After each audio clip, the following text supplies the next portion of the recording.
Recording live from a headhunting stronghold in Annapolis, Moreno, and beyond. This is Recruiter Roundtable Season 3. Every episode is an open discussion for recruiters, headhunters, and talent pros, so feel free to participate or just sit back and listen as we bring you topics, discussion, tips, tricks, and more from both industry dinosaurs and noobs alike. Please like and subscribe, and now let's start Recruiter Roundtable Season 3, Episode 2, open discussion because poor Alan is stuck in the fires. Hey, everybody. Welcome. Happy Hello. Hello. Hello. We have Karl and Nneka, or Nneka, if I'm saying that right. Welcome, new attendees. And since it's an open forum, like, hey, there's a ton of stuff to talk about. We can talk about, anything, really. Anything you guys want. Does anybody want to talk anything? You want me to start it? I don't care. I can tell you about the recruiters meetup I went to last night. Yes, that's with Ashby, right? Yes. I want to hear about that because somebody asked about Ashby on Reddit the other day, and I know What's Ashby? What is that? It's an ATS, and like I said, for the meetup there, they're all extremely sweet people. The guy who does it, Larry, does an amazing job. I mean, everybody who walked through the door, he had cocoa. He was making hot cocoa for everyone as you walked in. Extremely sweet people. So the thing they were doing this, they had Ashby come. Now, I didn't realize at the meetup, most of those recruiters, they're all corporate recruiters, a lot of them. So it's a very different world than what we do. Like even the guy at Ashby, he was a very nice man. I had said to him originally, I said, well, because we were having dinner, because they were giving us a meal. So I said to him, I said, how is this for BD? And he was like, BD? And I knew I was in trouble when I had explained to him what BD was, that a lot of this, it's great stuff, but it's not for what we do. It's not like a lot of it. If you're getting thousands of resumes, and also what it does with AI is it doesn't filter per se the resumes. What it does is you have to give it certain parameters. If you were looking at a resume, I need somebody, blah, blah, blah, blah, blah. This is what I look for. So then it looks for it, and it basically, it recommends these candidates, and then you go through them and say yes, no, yes, no. There's all kinds of things you can do in it that a lot of the people there were like, ooh, ah. But a lot of it for what we do, like also, like it's like for thousands of resumes, I see the point of that, but we don't deal with thousands of resumes. Yeah. I mean, their two biggest competitors, when you go on their website, it says Ashby versus Lever and Ashby versus Greenhouse. And those are both big corporate. Yeah. They have recruiting. Shopify as a client, and there were a few huge ones he mentioned. He originally came from Google, so he was telling stories about Google. He did TA in Google, so he had all that experience.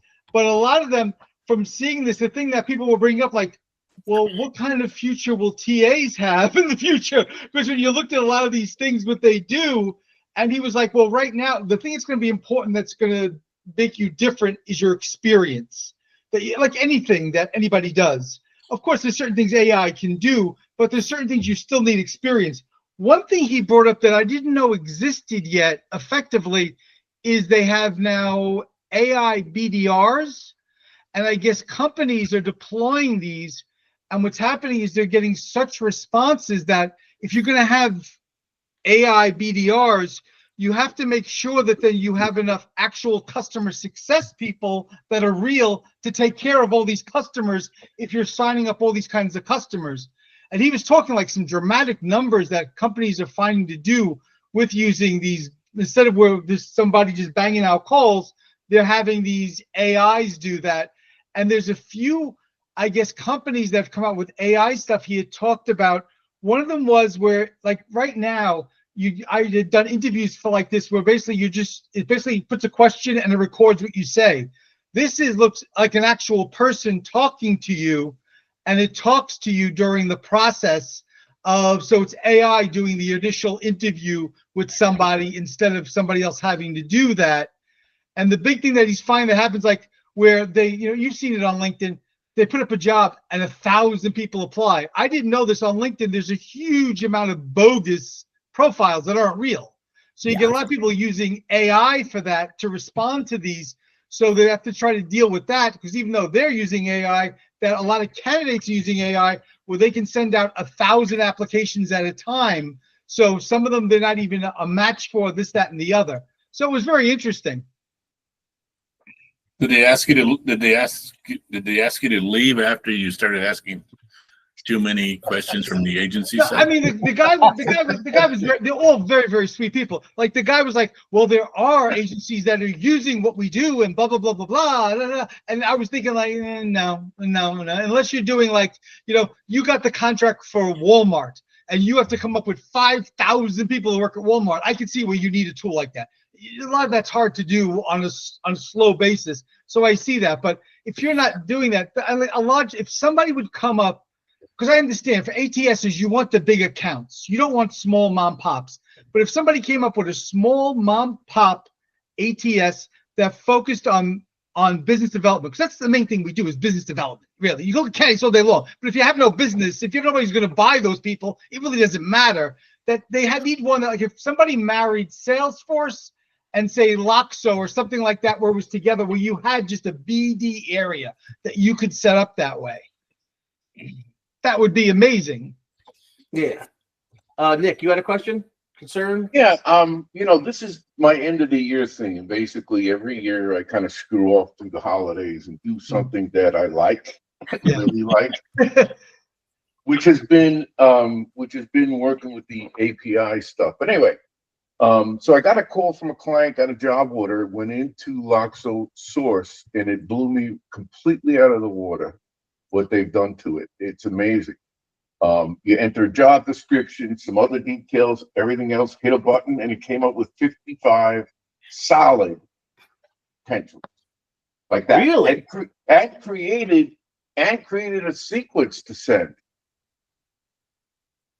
I was blown away. I was really blown away. I had to stop it because I was afraid it was going to send it before I was done. But it was amazing. It blew me out of the water. Their AI have been screwing with here and there, but to me, it was just kind of like a waste. I don't know why. It just didn't seem to do much for me. This, however, is something. What is? I got something totally different. I went on AppSumo yesterday and bought a program called Heady.ai. What Heady.ai does is you could use it for business meetings, for actually you're talking, say, to your doctor. And what you can do, like right now I have it up on my phone. It's on right now running, listening to this. And you can ask it questions about the conversation you're having. So say you're doing a BD call with something somebody says you've never heard of, a client. You can write it in and it'll tell you about that and give you an example for that. And there's no like, well, you only can, like right now I'm doing, there's no like, well, 15 minutes, this, that, and the other. Also, you can do Zapier with I don't know what you can do with that. But like it's so far, it's very interesting. Like I said, so far, what are the key points from the meeting discussion? The meeting is episode 2, season 3, the Recruiter Roundtable, an open forum discussion. Alan couldn't attend due to the fires at home. Discussion about Ashby ATS at a recent recruiter meetup, mainly focused on corporate recruiting needs, handles huge volume applications. Insights on AI and recruiting, and basically it's just you can ask questions as you're having a conversation in real time. So through my phone, I'm talking to somebody, I'm talking, say, to a candidate. I can then ask it on my computer because it's synced a question about something. What would you ask this kind of person for a question based on their ability? And it would then come up with questions. And it was. So Anthony, would you have to like mute? Would you have to mute the conversation? Because if you're asking a question while you're talking to somebody, or do you actually phrase it? I'm typing it on, like right now, my phone right now is listening to the conversation, but then also you can so I can talk on the phone while it records it. And then I can open up app.heady.bot. And that's the transcription of what's happening. And there you can type the question while you're talking on the phone. So what's the ultimate advantage that you see in this tool versus, like say recording a phone call or using something like Quill that documents the notes, or Fathom or something on the background meta? About being able to ask questions. Like for some things, like where I haven't done my niche for like 100 years. So somebody says something, I have no idea. I've been using Copilot for this. Somebody will say some kind of acronym, and I don't know what they're talking about. So then I just type it in there, and all of a sudden I know what it is. Like, oh, okay, I don't have to sound like an idiot. So I know that, well, you can ask it questions on the discussion that's going on. And it was just $49 one time for the rest of my life, or as long as they last. So is that similar what's then it to called? like what? Oh yeah, go ahead. What's it called? It's called HEDY.ai. Heady. And they also have a Slack channel. You can ask questions in real time at the Slack channel. So what's the difference of that than if you had ChatGPT up and you just use the audio of ChatGPT and just typed a question in there? Because that one you have to pay $20 every month, I think, to do that, where it's listening. But this is just running in the background, so it's just easier. Because I was using something else, like to record conversations that I was having, but it was very clunky. Where this is on the phone, and also it'll just record. So it'll just if I just put it on, it's just recording the conversation. Okay. You No, have a thank link? you. Can you put a All link right. in there? Sure. In the world of trying to reduce my software stack, Anthony, you just keep up bringing stuff up. What are you doing to me, man? I feel the same way. But like now that if I see something like this, which could be very effective, but not like add 700 features, and the learning curve is short. I don't like big learning curves where like, somebody gives you, you got to learn the software, and here's 500 pages. And I'm not. I know I'm not. I'd like to, but I'm not. Ernie, did you have something to say? I saw you with a pen in hand. Mancino, yes. You know, He's preparing. He's got preparing the homily for Sunday while we're doing this. no, I mean, the trick is just remember, man. There's no matter what tool you get, there's going to be a better one tomorrow. Yeah, I know. Yeah, all that stuff. Like I said, that's why. Well, I bought that TaskScribe Pro, and now I only need it for Loxo because everything else is transcribed. Meet, Google, Zoom, Teams. It's insane. Yeah. Well, a lot of it is like something like with that, like AppSumo was like it's $59 one time. Where a lot of these ones were like you're paying monthly, and then I forget about it, and you're paying monthly. That's where it starts to add up, or it's expensive. Some of them are expensive. So then if it's something that's just like $59 one shot, and if it works great, I use it for a while, it pays for itself. And does it work only on phones? Go ahead, Huff. Right now, I'm not calling in right now. Right now, I just have you have the app on your phone, and it's recording. Now, right now, you can have it where it's only on your device. So doesn't go to a server. But since I'm using it where it's syncing with the actual layout that they have on that you can use on a computer, it's syncing right now. So it's a little probably slower than if you did directly just on the phone. Okay. Interesting. And so you have it just recording this. You have is this sitting next to a speaker or something? Yeah. Yes. Okay. So it's Go ahead, recording Huff. this right now. Oh, sorry. If we were having a phone call, say you and I are having a phone call, and sometimes you give lots of great ideas, but you give them out like really like a barrage of them. And a lot of times I've lost like most of them. And I don't want to go, excuse me, I'm an idiot. Could you tell me that again? Well, then that would know all that. That's actually a very good. I never thought of like recording my calls sometimes for like when I'm talking to people who call me and ask me all these questions. I should probably record my own calls and then I can send them back like a summary of the meeting. Go here are all the things I told you because I'm psycho. I'm sorry, Huff. Go ahead. Oh, you're on mute, Huff. You're on mute, Huff. You're still on mute, Huff. We can't hear you. Hey, we can't hear you, bro. I'll chat them. Can you hear me now? There we there go. we go. All Okay. right. Well, that's Okay, because I that's had fine. 3 different microphones and the wrong one was attached. You Okay. got to plug them in. You got to plug them in. Yeah. So I was asking kind of the same question that Thom was regarding being able to do it on the desktop. You said there's a delay on the desktop because, it's kind of hard to do the little tapping on the phone questions in the meantime. That's why I want to know if it worked on the desktop. It does. Like I said, because I'm looking right now. It's to record it. I think you have to have the phone app.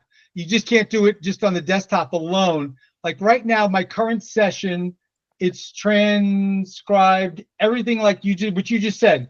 Just like you can't do it just on the from the desktop alone. And it's basically everything that I've said. Now I can ask you questions about this. Now a lot of this, there aren't questions to ask, but I could see if you're talking to somebody where you don't really know a lot what they're talking about. So you can ask questions while you're doing it so you have an idea. I could see where then for a doctor says something and you don't know what the heck he's saying. So then you can ask it and it'll tell you what the doctor is saying in English. So then you can understand. I can see that, but also just to transcribe things, well, then you have a transcription of whatever it is. And a lot of the interview things, you don't need, to my opinion, a formal kind of thing to do that, because you ask a question, so the question will come up, and then the answer will come up underneath it. So each one you'll have question, answer, so then you have an idea of that. Again, $59 and I don't have to give them any more money is like, okay, to me that's a win.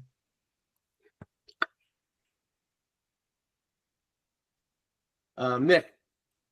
You know what I got to do? Just could you circle back to me? I'll raise my hand again. Karl. So I guess I'm new to this, but one of the things that I struggle with is that right now with GPT, you don't really need to know much about the job you're applying for. And so it fabricates all of these credentials that you have. Now you have an online resume question answering thing that provides you with facts about topics that you have no clue about. How do the qualified candidates differentiate from the wannabes? You know what I mean? It's got to be difficult, because you're gonna get fakes. You already got fake profiles and fake jobs. It's just alarming to me. I mean, you can run, if someone fills out something, you can run that through.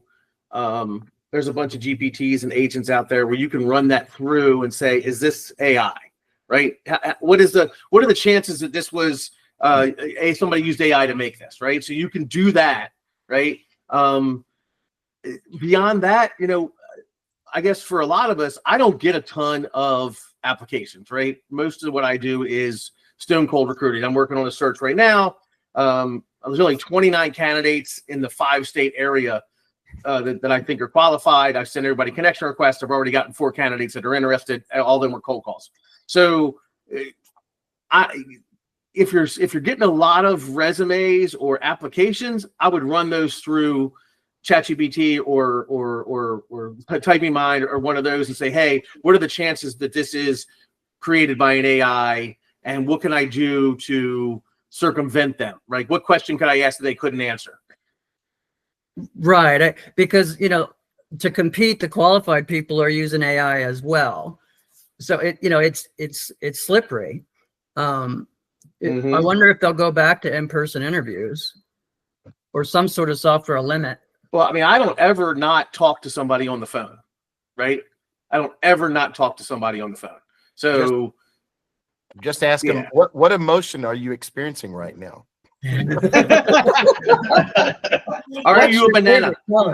I think a lot of that is like, if you were doing thousands of applications, you couldn't talk to them all on the phone. You wouldn't have enough hours in the day. But what we do, you have to do that kind of number. You're not doing 500 applicants or 600 applicants. I mean, how do you look through that?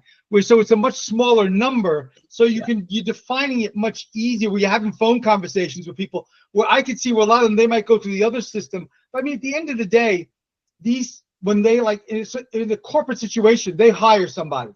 They know pretty quick if this person doesn't have a clue of what they're doing, right, they're going to be out the door. Especially more and more now, they want them to show up actually in an office. Like I said, I think a lot of that is different. I think a lot of it, there's a part of me that wishes that more of that was like that, because I think sometimes when you have things that are like team meetings and things like that, that somebody might not be really serious, but they go like, but it's something to do, and I'll just go do it. Where if somebody had to get on a plane and they had to explain to their wife where they were going and this, that, and the other, it's a very different story than if at lunchtime you're just doing a quick Teams meeting that nobody knows about. Hey, Karl, real quick, what's your niche? What's your segment that you're in? As far as that goes? I'm a customer success healthcare guy. Cool. Okay. PE startups. Okay. Yeah, that's where you may see a lot of applications in that role, where like technicians, I used to work with technicians and I got flooded with tens of, 100 resumes just like that, because there's a lot of people that are generalists, kind of like, hey, I could be a technician. I've done construction, I've done whatever. And so as you're getting in there, you'll find out that more niche whatever role you're getting into, you'll get less applications, from that standpoint. But I go back to the whole thing about what Thom said about calling. You always do an intake call. You're never going to pass a resume without talking to someone.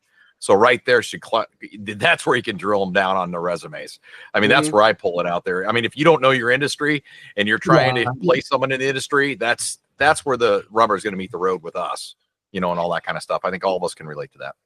Yeah, that I was thinking just more on the company recipient side. If it's not a retained search or something like that, you have thousands of false leads, and especially in customer success, because they push the roles to director. They have the CCO, which is kind of what I'm looking for, but they push a lot of it to director role, and there's like 7,000 applicants per job. Oh, geez. Like that I'm seeing, and because they just, they're doing what I'm doing. I use Wobo, and I'm generating 50 applications a week, doing nothing. So I'm trying to join the process in some ways, but it's alarming to me what's happening with the volumes. Yeah. Now, do you ever go out, Karl? Do you actually go, go to like LinkedIn, see a connection request, first connection request, and see someone that has an ideal profile and kind of go proactively at that, or are you using other resources to drive it so it's coming to you? Oh, I've got the premium. So I look at who's looking. I send emails to the hiring manager and their boss, the usual tactics, but none of that's working anymore. Right? The things that I used to find the last 3 executive level positions are just ghosting me. So, it's very interesting how it's changed. And so I'm adopting all this new stuff. I don't like doing it, but it's the only thing that seems to work. Hey, Karl, how much of this new stuff do you know? I've learned it, I'm an old guy, but I learned. So I've learned how to kind of write some of these automated scripts to work with it. I do a lot of work in GPT beyond just the, Jordan, we're at the new thing right here. Let's go here. And so I'm starting to go to this link. Go to this link.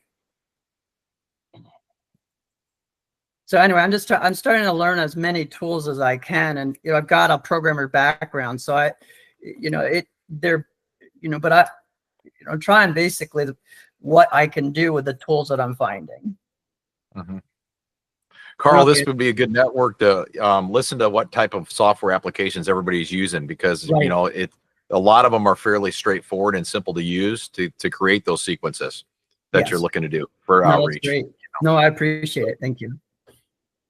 What's it on Reddit? Because on Reddit they're always looking for like the magic ATS or this, that, and the other. And one guy wrote, there are guys out there billing $800,000 a year with a cell phone and an Excel sheet. So it doesn't matter what there's no magic that's gonna happen, when they come up with the software, it's the recruiter AI. You just tell it how much you want to bill a year, and then what's the niches, and you just push a button, and it does it, and then you'll see money in your bank account. Yeah, it's crazy. and there are agency recruiters that are attending meetings for corporate recruiters. I didn't know. Well, it was a free meal. There was a free meal. Wait. How was the chocolate? How was the hot chocolate? Was it good? The hot chocolate was really good. Like I said, they're extremely sweet people. I'll go. They're doing a big one. They're doing like a conference in March. They're doing a conference. They're gonna do their first conference here. So Are you going? And probably I might, because it's local. I don't have to go anywhere. I'm going to go over one Thom told me about that's basically for government contractors. I think that's in June in Washington, D.C. Yeah, we're definitely going to that one. Yeah. Hey, can you guys, I think Nick, are you ready? I know Nick's hands been up. Sorry, guys. I'm ready. I actually had 2 things. Thom, if you're doing this and you're creating a transcript, isn't there some way you could put it in a central location so we can do searches on it? So if I'm looking, Yeah, let's say, if I want to if hear you want about the entire Jobin, transcript, yeah, I can do that. I would, The so you entire could do a transcript. search on Jobin and pull up all the things on Jobin. Do you know what I'm saying? That might be good. The other thing was about the AI answering your questions and that kind of stuff. My sense of it, this is just my opinion, is that doing that is like reading Cliff Notes. Because invariably, if the teacher knows the material, they'll ask you a question that you won't get in Cliff Notes, but is in there. If that makes sense. So I think there's ways for managers, hiring managers, to tell what's bullshit and what's not. If that makes sense. And that's where No, I Tom agree. was saying, like situational questions, if you're using the STAR method or whatever, I mean, if they got to pull that out, that's not going to be on a resume. That's not going to be on anything. You got to actually come up with an example of you improving processes, or like Ernie likes to say, what was it? Save time, money, and increase profits. Yep. Tell me a time you did that in this role. Yep. Also, I think that I can't imagine somebody having the balls big enough that you have no experience whatsoever and you make up a total resume and a total background, because there's so much then you have to answer for that. There's just like, for me, that was just too much to think about. Just too much you have to remember then to say that. You think it's not done, you're kidding yourself. Would be way too much. Yeah, Fudge a little bit, but to completely when he was talking about the amount of fake profiles, it was a large number. It wasn't like you're like, well, 1%. It was like large. I was shocked that there were that many that were bogus. And I was like, that just shocked me. I can't picture that. I'm funny that way. You know what I'm saying? Yeah, Huff. Saunders did a automation during our automation tacular. He did an actual whatchamacallit. He did an actual like walkthrough, and using Loxo's API key, you can do a lot of really cool automation.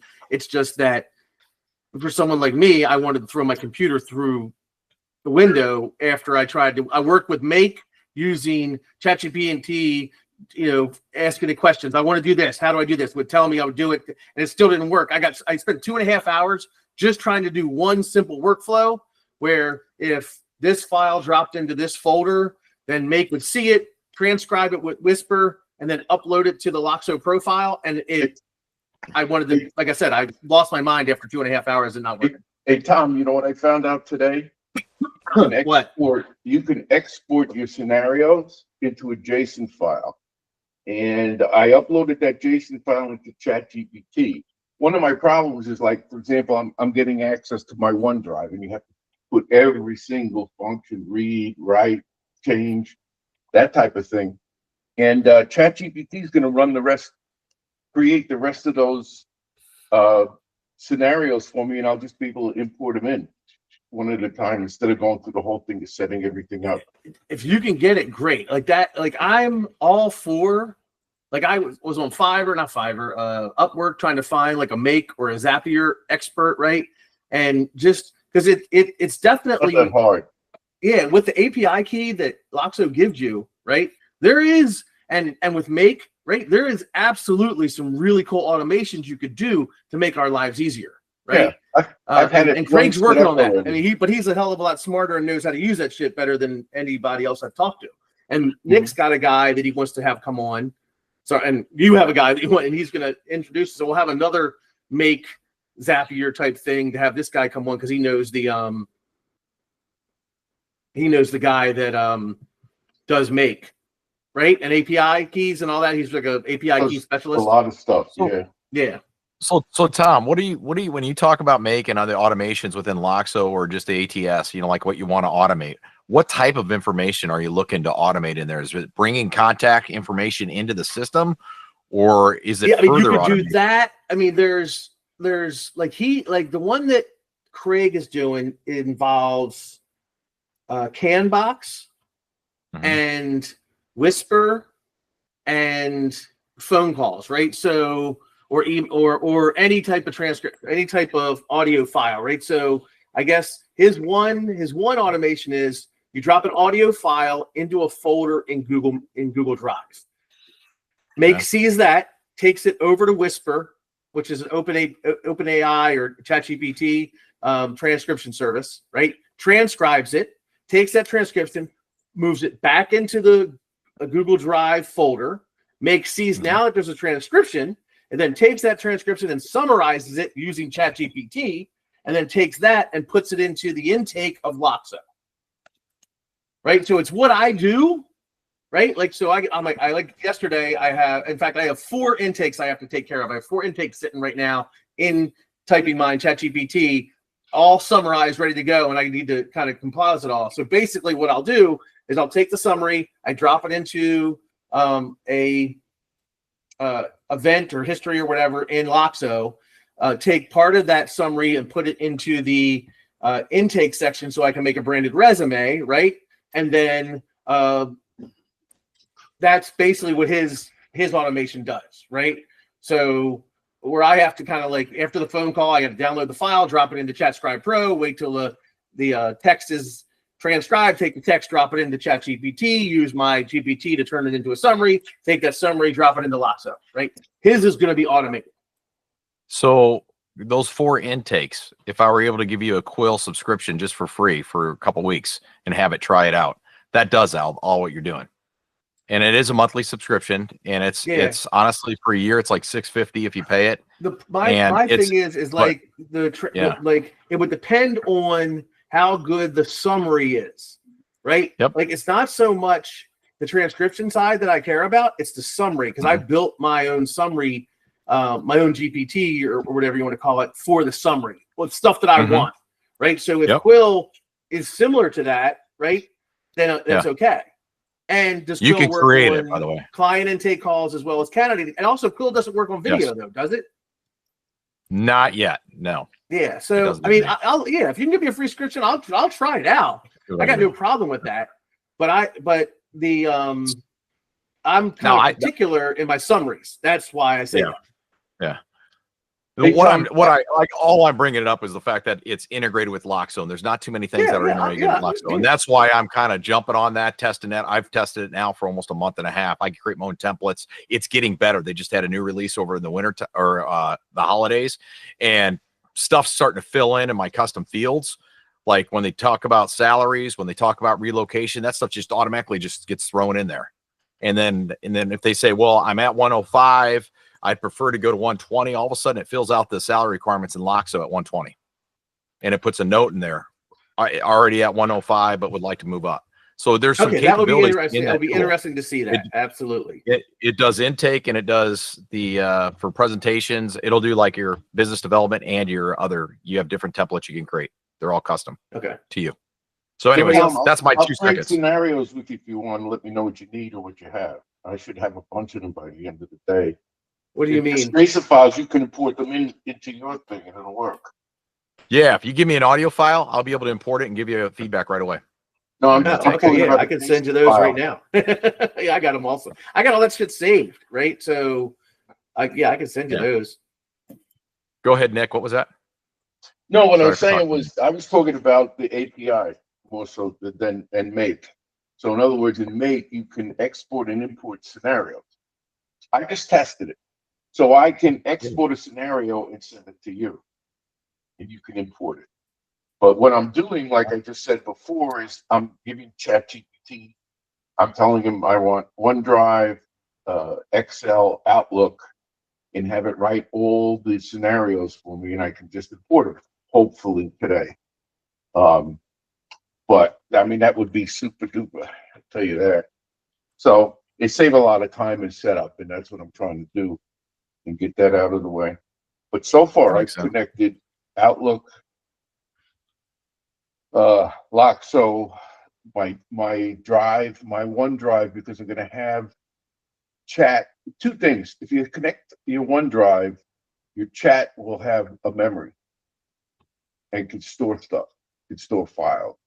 What I'm looking to do is have chat and set up a bunch of ASCII files in my OneDrive and have chat go in and deduplicate them all, create one large spreadsheet, and then test the URL, or at least look at the format of the LinkedIn URL. That I think would be huge. Absolutely. So if Absolutely. you guys want it, let me know. Karl, go ahead. I'll share it with you. That's not a problem. Okay. Hey, Yeah. I'm sorry. I guess I'm in the wrong roundtable. But I did- So I apologize. We this was supposed to be what talent acquisition and HR managers, but our special guest Alan's home was a quarter mile from the California fires. Oh gosh, I got it. Okay, now I understand. I did You're have one. welcome to- I did have one real quick question. The last role I had, we had to hire about 75 people in 6 months, and we actually did put some of the tools to use. Are you guys using any of the voice, written, facial analytics software that's out there there's a lot of, the large Fortune 500s are using these tools now. They can read your email that you've written and create profile characteristics. Same thing with facial recognition. Companies are asking for a written sample and a little tell me something about yourself and and a video recording, and then they analyze the crap out of it and make AI decisions on candidate qualifications. Huff, what do you think on that one? Because I know you're really big on personal assessment as far as personality types and all that good stuff. Man, I was going down a different path for a second. I heard part of that. I was thinking about facial recognition and being identify emotions in people at the moment you're talking to them. But I think what I heard was getting some people to do writings as part of the process. Is that? No, I'm just saying that there's a lot of tools right now that we played with a few of them, but they're analytical tools that during a video interview, you can analyze the facial recognitions and create a profile of traits and capabilities. They do the same thing with email samples, and then just regular written work. So they'll pull your portfolio, they'll pull your emails, they'll ask you to send in a recording, and then you get ruled out. Yeah. So in the written evaluation, I think that's probably something I have messed around with a little bit, and it tends to be somewhat accurate. It kind of falls in the same buckets. In terms of facial, I don't have no experience with that, but I'm fascinated by that because I think that's probably, especially whether someone's telling the truth or not, because you can set benchmarks on what people do when they look to the left, look to the right, if they have twitches in their eyes, if there's a lot of things that can really, and I would think that AI would be able to build a huge database on that type of stuff, even breaking it down to the cultural level. And even the generational level. So I think that that's fascinating. If there's tools out there like that, of, I'd love to know about them. Okay. Yeah. I'll take, because even some that'll evaluate, like if you get their Facebook site, it will profile you based on your comments. I would think the facial would be more important than the written, because if you think about it, when people are communicating, and most of you know this, communication is made up of 4 things. It's the words we speak, the gestures and micro gestures we make, pace and tone. And the words we speak are only about 7 to 10% of communication that's taking place. But gestures and micro gestures are 43 to, say 40% of the communication, and pace and tone are the remaining 50%, kind of split equally. And so I think there is some validity potential there. Yeah, I see it eventually kind of displacing the classic Wonderlic and some of those automated profiles, because it's so much more advanced and it's faster. Yeah. Okay, now I'll send you some of them. I did a lot of work at Executive Networks, working with the big boys, and there's some amazing, scary stuff out there. So I'll send you some of the people that I spoke with and the software that comes with it. Yeah. Great. Thanks. Okay, no worries. I'll wish you guys a great day. I'll join you guys next week at the other one. Thanks, Huff. See you next week, Karl. Take care, guys. I have a question. I know we're on a topic, but I just started barely using Jobin for the downloading and communicating, and then they switched everything. And so I don't even know how to use the product again, and I was barely using it before. So does anybody have any experience with that particular function? What particular Which function? function? Well, basically, I put about 9,000 people into it, downloaded them into it, and then enriched it. Not enriched, I'm sorry, updated, did the updates with it. Mhm. And then I wanted to just send a sequence of 2 messages, right? So I created a sequence to do that. And it was really kind of clunky in terms of, you know, did the messages go out or not? I had trouble attaching a group of people to a sequence. And then, Were you doing LinkedIn messages or yes, email? no, in LinkedIn messages. So, And were these all first degree connections? Yep. Okay. So if you go, hold on, correct me if I'm wrong. But their interface has changed a lot at the first of the year. Yeah. So if you go to Recently. the, there's a part of it that, and correct me if I'm wrong, Nick, that you can see what all you've done, right? So it's your dashboard. Your dashboard shows you, let's see.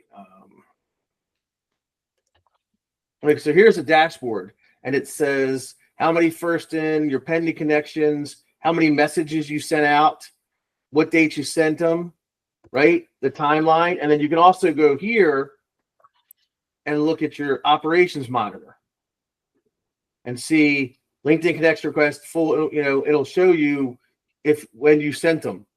Does that make sense? Yes, but does it show you by sequence? Because that's what I couldn't tell. I had a couple of sequences set up, and I have not done any sequences yet. Nick, can you? Well, it'll say over here, I think. I could see it in the operations part of it. The operations monitor. Yeah, I think you can see it. Things.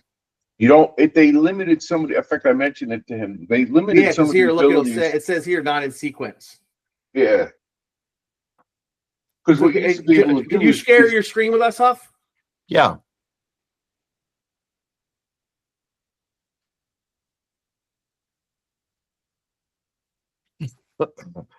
Is that the present now screen? Oh yeah, the square with the arrow in it. Yeah. Okay.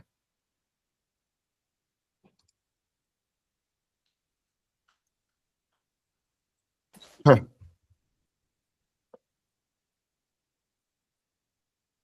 Well, am I sharing? Yep, you are. Okay, so let me see what you got here. Close that. All right. So if I go to messages, sequence- 100%, 19%. okay, no response, failed. You know, I did a test here, so I put 54 in there. But when I go to the sequence, I mean, there's 4, but those are new to be sent. And Okay, yeah, so go to the up the top right, that thing, and then go to. It'll show your errors, your successfuls. Go to operations. Hold on, let me get to mine. Go to operations, manage operations, top right. Right there. There you go. There's what happened. If you click on the 2 bubbles to the right of the operations thing in the upper right hand corner, you see all your responses. Oh yeah, that too. Yeah, go to that. yeah, click well, on that's that. Yep. that's actually messages in general. This is syncing with my Yeah, but message it's all the box. messages you sent, even in sequence, right? Yeah. Well, you could have it show unanswered replies. Yeah, that I haven't responded back to him yet. I think is what it does. Yeah. Yeah. So, but this whole thing changed, and I was confused to begin with by just even looking at a sequence itself. Show me your sequence. Yeah, What's click that? on that one. Click Yeah. on Show that, me the sequence. and Okay. it shows. So I guess there's 63, 64 for whatever reason here, and this must break it down. So I had 2 messages. I don't know which one that was. Maybe it'll show me. Oh, that's in the queue to go. That was a test. And this would have been There you go. It showed probably- you which ones failed. okay. And I think the reason they failed is because I mistakenly chose InMail versus message. Oh. And I realized there's a difference there now. Yeah. So if they're a first degree connection, you don't need to send them an InMail. Right. And that could have been why. I don't know why, but Yeah. Okay. So that gives me the data there. And then what is this? Yeah. So when you go Oh. back to that like these, that's successful. All these people were sent messages, and that's why it says end sequence. Yeah, but I didn't it see that finished drop down before. When It did. That used to be there, and I thought it disappeared. I haven't seen it again till Well, now. part of my question here is this whole thing changed. Yeah, they changed a lot of stuff. First of the year. And I was like, and I'm glad you showed this to me because I'm like, I don't even know how to get to this stuff now. So, but now I know. But the other part of the issue was, okay, so let's say, you look at your contacts, right? And, you say, okay, I want to put, these into a sequence and, you can add them to one of those two sequences. But when you're looking at, not a job, at a sequence and you can, okay, so I want to add some people here, right? It's only now I can see, you can go to the operations and see the people. I get that now. But this, when I look at the prospects, I mean, I can't even click on that. I don't even know.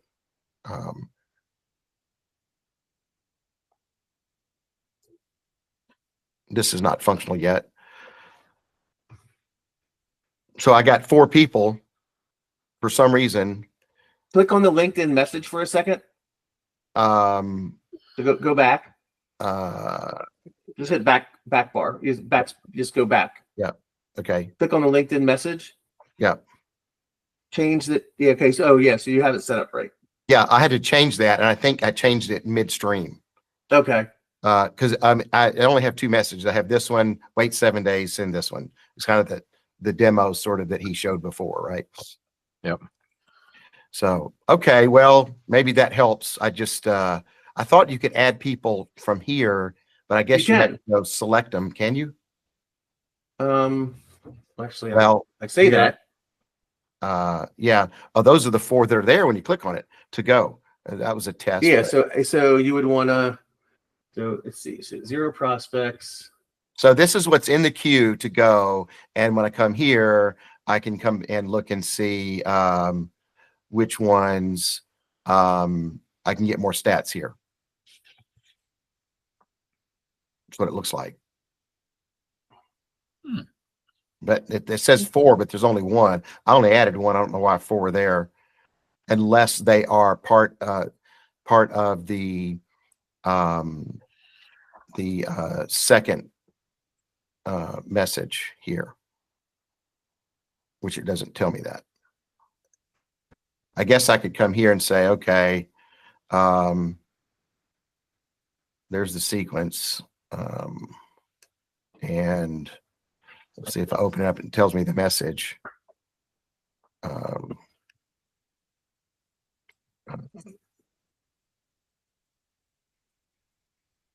Yeah, I guess it hasn't been sent. So the first message hasn't been sent either. All right. Well, I've got a call with Mikhail Monday because I wanted to. He will walk you through everything, bro. Yeah, because the training videos are no longer accurate. Yeah.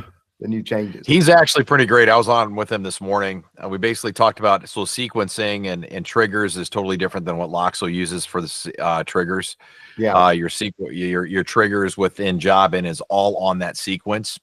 That's what it's related to. It's not to an outbound phone call. It's not, so if the sequence has an outbound email to it, then you can put a trigger in it, saying that you sent an email, and it'll populate up that route and it'll move it to wherever however your workflow is set up. So it's kind of unique from that standpoint. Okay. I got an email this morning from Jobin telling me of their 2025 updates that they've done. Yeah. And I've just sent it. I put it here on the message that they have a YouTube video on their changes. You can probably look at that and see how it might help you, Huff, and what you're doing. Good. And just have a little bit of maybe more explanation when you do speak with Michael about Okay, great. Thank you. Yeah.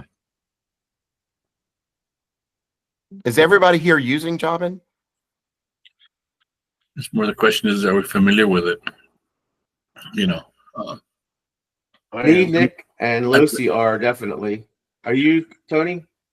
Not yet. I haven't signed up for it yet. well, you can Give sign me up that for link.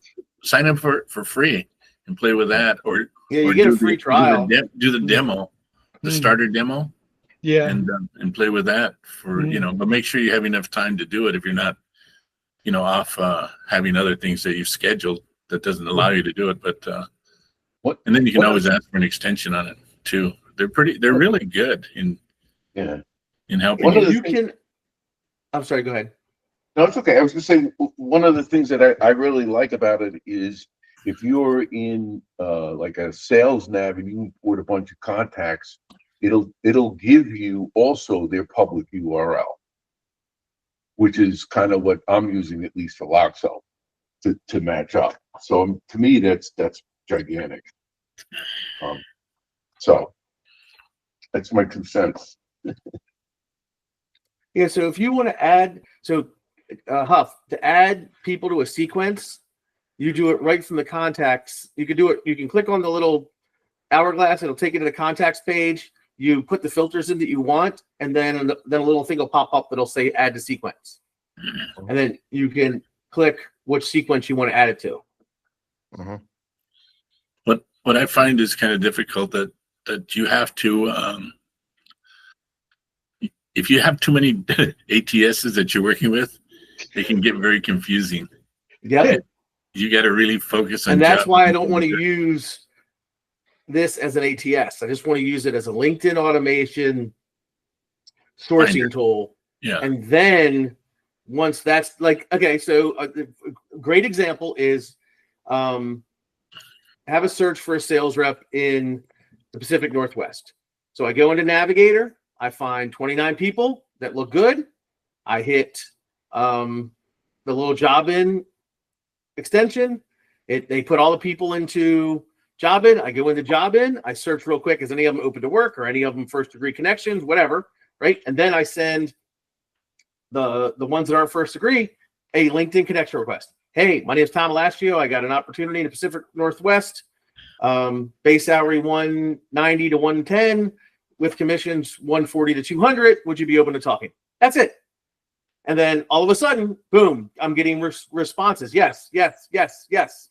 Right. So then I took all the people who either accepted my connection request or sent me a message. I took them and put them in the short list of the job in Loxo. And I took the rest and put them in the source list. So now I've already contacted 4 people, have the 4 recorded, interviews, the transcripts, everything. I still have a guy to talk to today at 5 o'clock or 3 o'clock. Sorry. And then so I'll be done. I have 5 candidates to submit today or tomorrow or Monday. That and it was all just right. The flow was so easy. It was so ridiculously easy. Can you show, what do you mean the difference between the job list and the source list? Is that just like a tag or what'd you do? The short list and the sourcing, they're just part of your, It's just how I have The Loxo workflow. set up, right? So, here I guess I made this too big.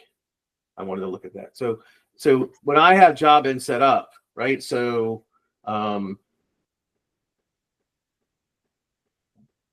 this is my pipeline: applied, sourced, shortlist, outbound, outreach pipeline. Oh, you mean in Screening. Loxo, not job. Yeah.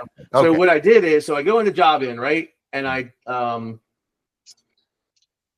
this particular, let me clear this, clear all, right? So I tagged it a job, right? So I go to my tags and I come down here and it's, this particular job, right? So there's the 27 people, right? I hit select all. I hit connection invitation. I do the, hey, I'm Thom, I'm wonderful, I'm great, yada, yada, yada. I send it, right? Then I wait. I come back the next day, right? And see who in this thing is now a first degree connection, right? So these 7 people accepted my connection request. So the next thing I do is more bulk actions. I hit export CSV file. And then these 7 people go in the short list. They accepted my connection request, right? Yeah, I just missed you were putting him into Loxo. I thought there was something Yeah. kind of job in keep going. I want to hear the rest of this. So that's why so these 7 go into the short list. That means they've accepted my connection request. They've either told me to go pound sand or whatever, but I know they got my message. They've got my message, right? Then I get rid of this. I come over here and hit exclude first degree connections, right? That gives me 20. So these 20 people that are left, I've sent them a connection request, but they haven't accepted it yet. So then I hit more bulk tracking. I hit export to CSV, and they go into sourced, right? So now I know when I go into Loxo that the people in sourced are the ones who haven't accepted my connection request yet, and people in shortlist are the ones who have. So at that point, then I look to see if they sent me any messages or whatever it is, and then I call them or email them or send them a carrier pigeon or whatever. And this got me, like I said, I got 4 guys I interviewed, got full thing set up, and then I got one more to interview today. Go ahead, Ernie. So then you send them out, you export them to an Excel spreadsheet. A CSV, yes. A CSV. You then bring them down directly from that CSV into Loxo? Correct. And Loxo is getting better and better about updating the profiles, right? So it used to be you would take a CSV and throw it in there, and it would just show Palermo rows, no dates, nothing. Within like 30 minutes, 75% of them were all fully enriched, like their dates, all their companies, everything. And I also, bye Kelly, I also turn on the contact finder on both pipelines, so it gets all the company information. Go ahead, Ernie. So then you don't have all of Loxo, or you don't have all of Jobin. You have only certain segments of it that you could buy because you can buy it in sections. Yeah, that's yeah. And like I made a post on LinkedIn. The really cool thing about Loxo is a la carte, right? So I bought the Jobin. Show us. Oh, sorry, damn it. Jobin is a la carte. So I bought Show that. What did I buy? Show that piece, if you would, please. Okay, I bought the let me find it. Okay, so here, being that it's a la carte, right? I don't need the people finder. I don't need the contact finder, right? And I bought this and really haven't used it yet, but I got the ATS starter for $26 a month, the LinkedIn Pro for 31, the ChatGPT integration for 5, it's 59, but because you got 3 things, they give you a discount of $3. So I pay $36.70 whatever cents for this per month. You have what? LinkedIn Pro, the ATS, and what else? ChatGPT integration starter. And that one's free. Oh no, that one you pay. And it was $5. How are you using that, Thom? I haven't used it yet, but the idea is, and maybe you saw this on and I got to go back and look at it, but in a sequence, right? So you can come here and you can put in like an icebreaker, right? Like, give me an icebreaker about a fun fact about their college, right? So you're like, first name, and then load a prompt. Let's see if they got these.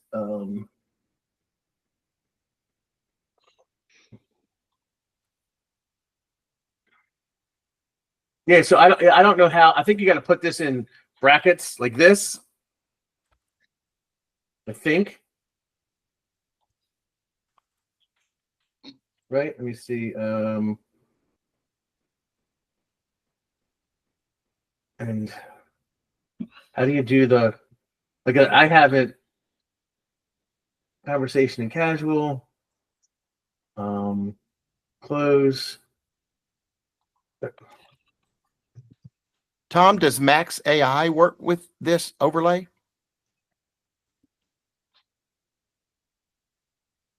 Let's see if this works on why. So show preview. Yeah, I gotta fix something here. I'm sorry, Max AI. Is Max AI? That's an interesting question. So because that would do the same thing for you, right? Before you get into that, before you walk away, the 3 things you bought, how much does that cost you a month? 50. $56, 57 bucks. Huff, what do you use Max AI for? You So know, Max AI and Merlin will. I was, you Go ahead. asking me or Tom? I'm asking you. Yeah. I was so impressed and enamored when I first met Tom. He told me about Max AI, so I just bought it because of him. I'm kidding. But you know, They'll reimburse you. it was the first AI thing I bought, and it's actually been a year, and I really have not used it. And I didn't have the auto renewal turned off, so they just billed me, and I said, "Can you unbill me?" And they said no. So here's the I need to start thing. using it. It doesn't work with this, right? So it doesn't Okay. work. It's an overlay, like in LinkedIn, especially, or Yeah. some web-based or Chrome-based tools. I think it just gives you a pop-up and makes it watch. easy. Yeah. It'll see right here, compose with key points. What are the key points? Right,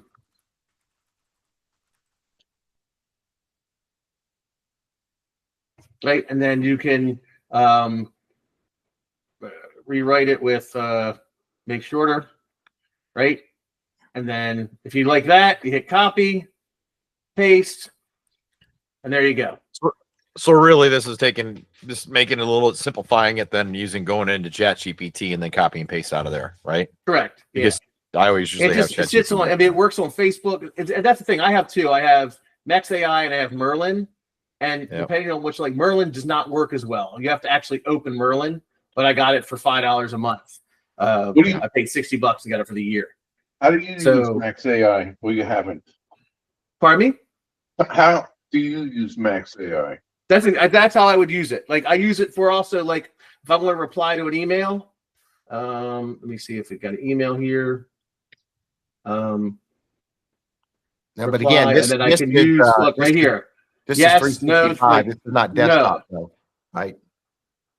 You're online. This is 365. Thank you for sharing the update from Jobin. I appreciate it, but I won't be able to engage in the conversation. Hi, Ernie, right? It'll just boom, reply to, it'll read the email that Ernie sent me, and then, and I could say, rewrite, summarize, make shorter, make longer, whatever, right? You could do whatever you want with it. And then this one here is called Super Reply, and this was free, and it gives you 3 things to reply with, and that's free. I have a pre-owned version if anybody would like to buy it at a discount. Of what? Max AI. Max AI. And look, you can, like, I have, what else do I have? I have so much shit, right? So, I have Typing Mind side panel, right? Which is, where is this one? Yeah. So I can do it right here, right? I'm logged in. Stop it. So I can put in here. I can copy this, post it in here, and say reply to this email, right? Like there's all these different tools. It's just which one's easier for you. That's all. The one thing I didn't like about Max AI, I don't like when software tries to take over my computer. And that's what it seemed to do. It just got very invasive, and I didn't appreciate it. Why is this Chrome extension I shouldn't have to.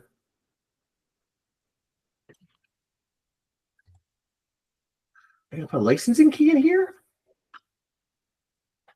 That What program is that, Tom? This is for Typing Mind because it's got the sidebar, the Chrome extension. It should automatically link because I'm on. So this is Typing Mind right now, right? This is. Remember, I was saying I have like here's my summaries, right? Like that's the text, and this is my interview summary. It gives experience, qualifications, key to assessment point, compensation, reason for change, etc. Like that's how I use the summaries.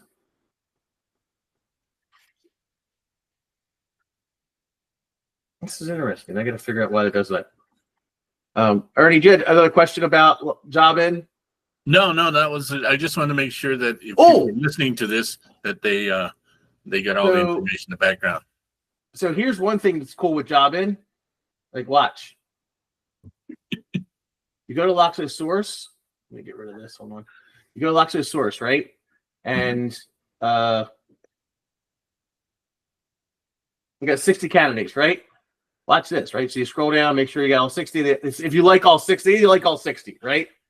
If you want, you can hit Jobin and import all 49 of these guys into Jobin from Loxo source and send them a connection request. Do you have an API or something that you connect them, or it just does that? No, that's strictly because, hey, Domenic, join here. You're at the wrong meeting. Join here, right there. So what this does? Are we still recording, Thom? Yeah, you want me to turn off recording?